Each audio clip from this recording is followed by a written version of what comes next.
आप सभी ने सीटेट एग्जाम का पेपर दे दिया है। उसके साथ ही मैं आप सभी को बता दूं सीडीपी में क्वेश्चंस किस तरीके से पूछे गए हैं, मैं वहां पर जो है आप सभी को दिखाऊंगी। यहाँ पर आप सभी को ऑप्शंस नहीं दिखाऊंगी, बट हाँ फ्रेंड्स, आप सभी को सही गलत कौन से क्वेश्चंस गलत है और कौन से सही है ये आप सभी को जरूर बता दूंगी। तो फ्रेंड्स, सबसे पहले क्वेश्चन की बात करें तो यहाँ पर दिया गया था कि ए बुद्धि परीक्षण और विस्तारित अवलोकन के संचालन का उद्देश्य बच्चों की विशिष्ट आयाम और क्षमताओं की तुलना करना होना चाहिए।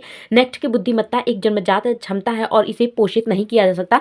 तो फ्रेंड, दोनों स्टेटमेंट गलत है, क्योंकि यहाँ पर तुलना नहीं करना है और उसके साथ ही यह जो है यह पोषित नहीं किया जा सकता है, ये गलत है, क्योंकि यहाँ पर यह पोषित किया जा सकता है। ऑप्शन नंबर यहाँ पे जो है ये कथन इसका यही होगा, दोनों गलत है। ठीक है, नेक्स्ट अगर हम क्वेश्चंस की बात करते हैं, एक शिक्षिका जो अपने माध्यमिक स्कूल की कक्षा में सचेत रूप से सभी जेंडर के वैज्ञानिक के उदाहरण लेती है। तो यहाँ पर जब जेंडर की उदाहरण ले रही है तो वह जो है इसका सही आंसर होगा कि जेंडर रूढ़ियों को तोड़ें। ठीक है, नेक्स्ट क्वेश्चन की बात करें तो दिया गया था स्टेटमेंट ए और आर के तहत क्वेश्चन पूछा गया था कि सभी लड़कियां मेहनती और ईमानदार होती हैं जबकि लड़के बुद्धिमान और रोबदार होते हैं।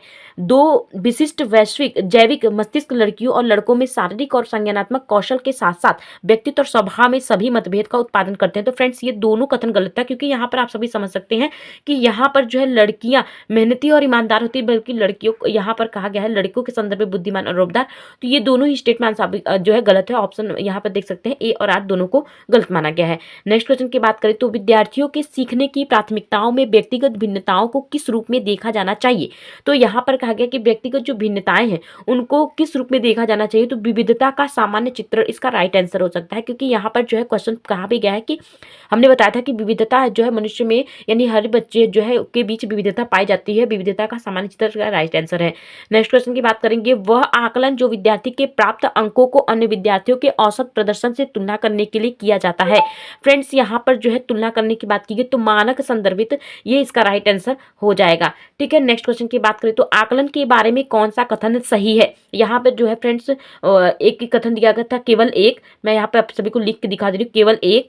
नेक्स्ट है कि एक और दो दोनों, फिर उसके बाद एक दो तीन दोनों तीनों, और उसके बाद एक दो तीन चार चारों।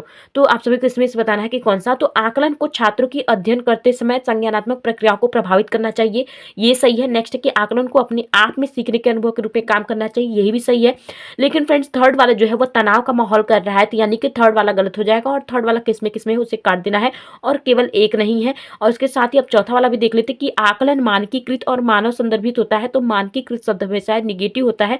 ऑप्शन नंबर सेकंड यानी कि फर्स्ट और सेकंड दोनों सही है, इसका ये राइट आंसर होगा। नेक्स्ट क्वेश्चन की बात करें तो निम्न में से कौन सा विद्यार्थियों के उच्च स्तरीय आलोचनात्मक और विश्लेषणात्मक चिंतन कौशल को बढ़ावा देता है।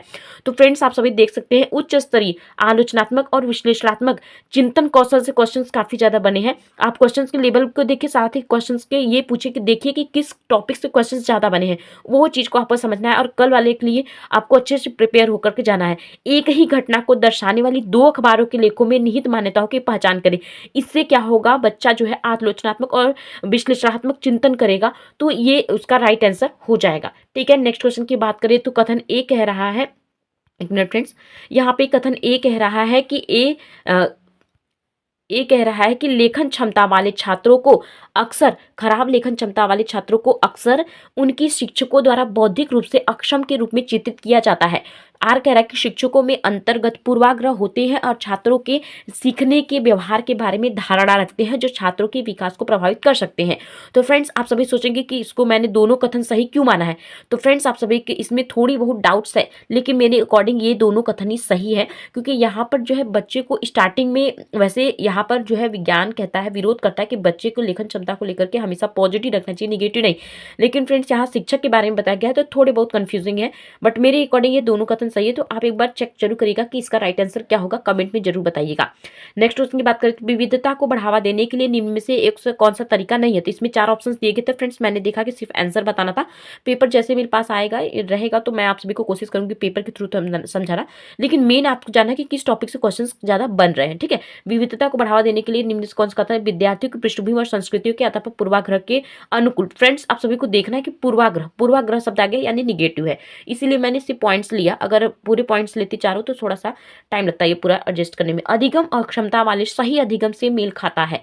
तो फ्रेंड्स अधिगम अक्षमता से क्वेश्चन पूछा गया है, मैंने वीडियो भी बनाया था जिसमें मैंने आप सबसे कहा था कि अधिगम अक्षमता से क्वेश्चन बनेंगे तो उसको अच्छे से लर्न कर लीजिएगा। तो लेखन वैकल्य सूक्ष्म पेशी कौशल वर्तनी को प्रभावित करता है। सूक्ष्म पेशी कौशल जो होता है वो लेखन से संबंधित होता है, तो लेखन वैकल्य इसका राइट आंसर हो जाएगा। नेक्स्ट क्वेश्चन की बात करें तो यहाँ पे दिया गया कि स्वलीनता से जूझ रहे विद्यार्थियों को आसानी होती है। स्वलीनता से भी क्वेश्चन पूछे गए हैं जिसमें परिचित और पूर्वानुमेय दिनचर्या का पालन करने में इसका राइट आंसर हो जाएगा। नेक्स्ट क्वेश्चन की बात करेंगे तो यहाँ पर दिया गया कि प्रतिभाशाली बच्चों के बारे में निम्नलिखित में से कौन सा कथन सही है। तो फ्रेंड्स आप सभी को बता दें क्वेश्चन इस तरीके से पूछा गया था कि प्रतिभाशाली बच्चों के बारे में निम्नलिखित कौन सा कथन सही नहीं है। 4 ऑप्शन दिए गए थे, उसके साथ ही यहाँ पर दिया गया था कि प्रतिभाशाली बच्चों में जिज्ञासा की भावना नहीं होती है।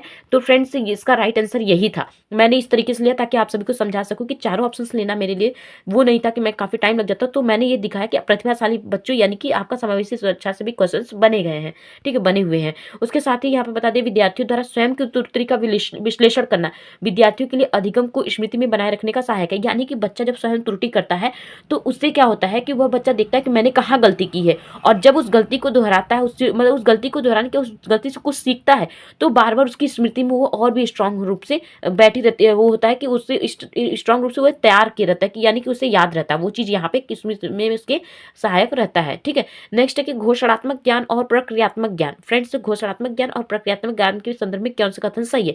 प्रक्रियात्मक ज्ञान जो होता है आमतौर पर कार्य विधि उन्मुख होता है, इसका राइट आंसर है। नेक्स्ट क्वेश्चन है कि जिन विषय वस्तुओं को मौजूदा संज्ञानात्मक संरचनाओं के विस्तार या संशोधन की आवश्यकता होती है उन्हें सीखने में लंबा समय लगता है और वह लंबी अवधि के लिए स्मृति में बने रहते हैं। तो यहाँ पर देख सकते हैं इसका राइट आंसर यही होगा, लंबा और लंबी। ऑप्शन नंबर 4 इसका राइट आंसर था, पेपर्स में ऐसे ही दिया था। उसके साथ ही यहाँ पर मैंने 15 क्वेश्चंस कराए हैं, 15 क्वेश्चंस आपको बाद में दूंगी यानी कि नेक्स्ट वीडियो में दूंगी।